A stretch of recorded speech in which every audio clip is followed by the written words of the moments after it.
semuanya, selamat datang kembali dalam seri video pengenalan asesmen inteligensi. Dalam video kali ini, kita akan belajar tentang berbagai isu penting yang perlu diperhatikan ketika melakukan asesmen inteligensi. Referensi utama untuk video kali ini adalah buku Cohen dan Swerdlich yang terbit tahun 2018.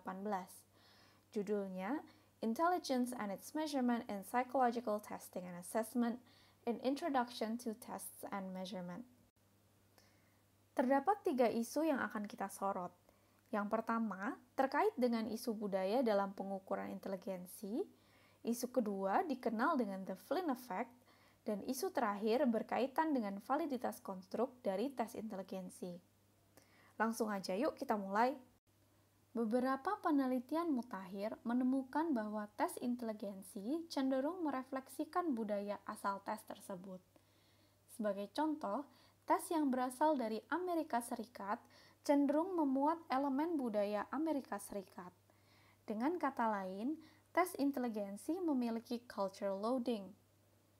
Cultural loading didefinisikan sebagai seberapa jauh sebuah tes menggunakan pilihan kata, konsep, tradisi, ilmu, dan perasaan yang berkaitan dengan budaya tertentu. Sebutkan 3 kata yang berhubungan dengan salju, merupakan contoh item dengan cultural loading yang tinggi, sebab tidak semua orang di dunia familiar dengan salju.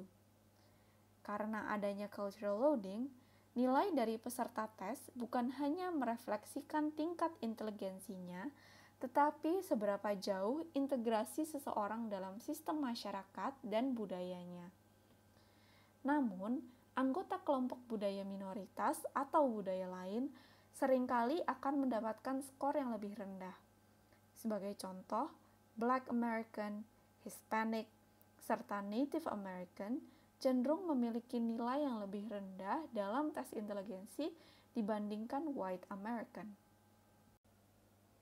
Ditawarkan setidaknya 3 jenis tes sebagai solusi terkait permasalahan cultural loading dalam sebuah tes inteligensi.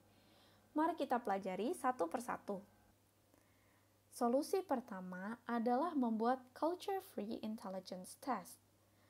Dalam culture-free intelligence test, pengurangan efek budaya dilakukan dengan mengeliminasi item verbal dan sepenuhnya mengandalkan item nonverbal atau item performance. Dengan adanya pengurangan faktor budaya, maka diharapkan perbedaan antar kelompok juga dapat berkurang. Namun sayangnya, tes yang sepenuhnya mengandalkan item nonverbal memiliki validitas prediktif yang lebih rendah dari tes konvensional.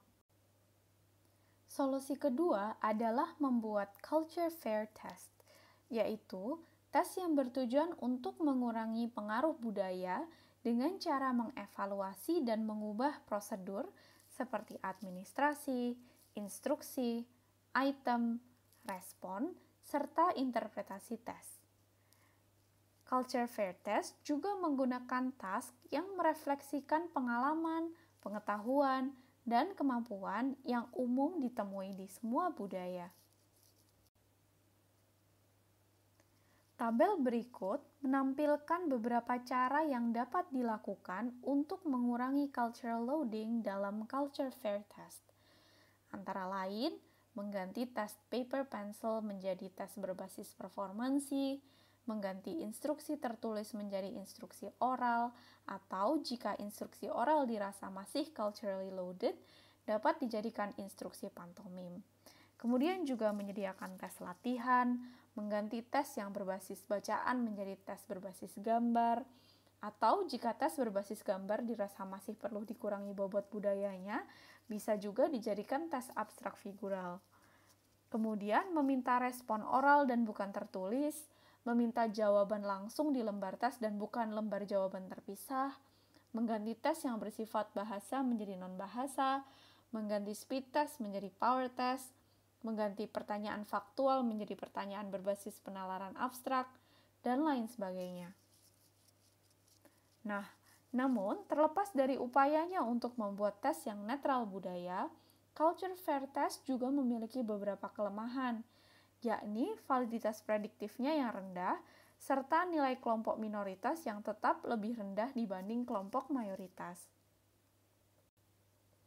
Solusi ketiga adalah membuat culture-specific test, yaitu membuat tes khusus untuk budaya tertentu.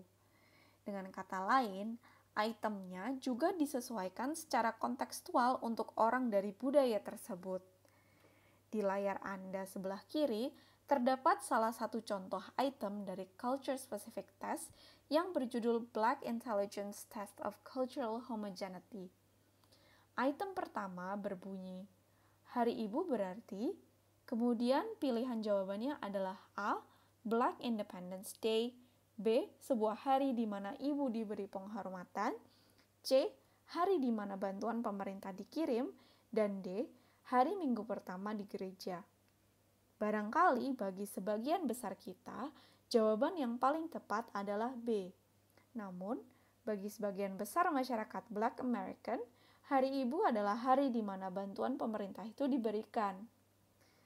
Nah, kita lihat contoh lain di sisi kanan layar Anda. Itemnya berbunyi, blood atau darah berarti A. Vampir, B. Manusia, C. Orang yang terluka, D. Orang yang kulitnya sama dengan kita. Bagi masyarakat Black American, darah lebih identik pada opsi D yang menunjukkan persaudaraan dan bukan darah literal yang mengalir dari dalam diri kita. Culture Specific Test menghasilkan nilai yang lebih baik bagi kelompok minoritas yang dites. Namun, di sisi lain, masih memiliki validitas prediksi yang cukup rendah. Nah, itulah 3 solusi alternatif tes yang bisa dilakukan untuk mengurangi cultural loading. Sayangnya, validitasnya belum baik. Beberapa solusi lain yang dapat ditawarkan adalah penggunaan panel ahli dalam penyusunan tes untuk eliminasi bias, serta melakukan pilot testing dengan peserta dari kelompok etnis yang beragam. Isu kedua yang hendak kita bahas dikenal dengan nama The Flynn Effect. The Flynn Effect adalah peningkatan berkelanjutan dalam nilai tes inteligensi yang diamati terjadi di banyak bagian dunia selama abad ke-20. Sebagai contoh, sebuah penelitian yang diterbitkan pada tahun 2009 menemukan bahwa skor rata-rata anak-anak Inggris pada Raven's Progressive Matrices naik 14 poin IQ dari tahun 1942 hingga 2008. Kenaikan serupa juga telah diamati di banyak negara lain termasuk Eropa Barat, Jepang, dan juga Korea Selatan. Flynn Effect ini kemudian mendorong perlunya penyesuaian norma secara berkala. Hal ini dilakukan dengan sampel yang berbeda dan umumnya dengan sampel yang lebih mudah. Pada tes inteligensi yang luarannya adalah IQ, bisa jadi rentang skor untuk inteligensi superior tahun ini sudah tidak lagi sama dengan 5 tahun yang lalu. Terdapat berbagai riset dan usulan terkait faktor yang mempengaruhi peningkatan nilai inteligensi ini, seperti kenaikan memori semantik dan episodik, nutrisi, dan lain sebagainya. Terdapat pula faktor dari tes inteligensi itu sendiri. Fenomena terakhir yang perlu menjadi perhatian adalah validitas konstruk. Dalam membuat tes inteligensi, validitas konstruk sangat-sangat penting untuk diperhatikan. Validitas konstruk sendiri merupakan sejauh mana alat ukur menunjukkan hasil yang sesuai teori. Dengan kata lain, konstruk tes inteligensi A bergantung pada teori inteligensi yang mendasarinya.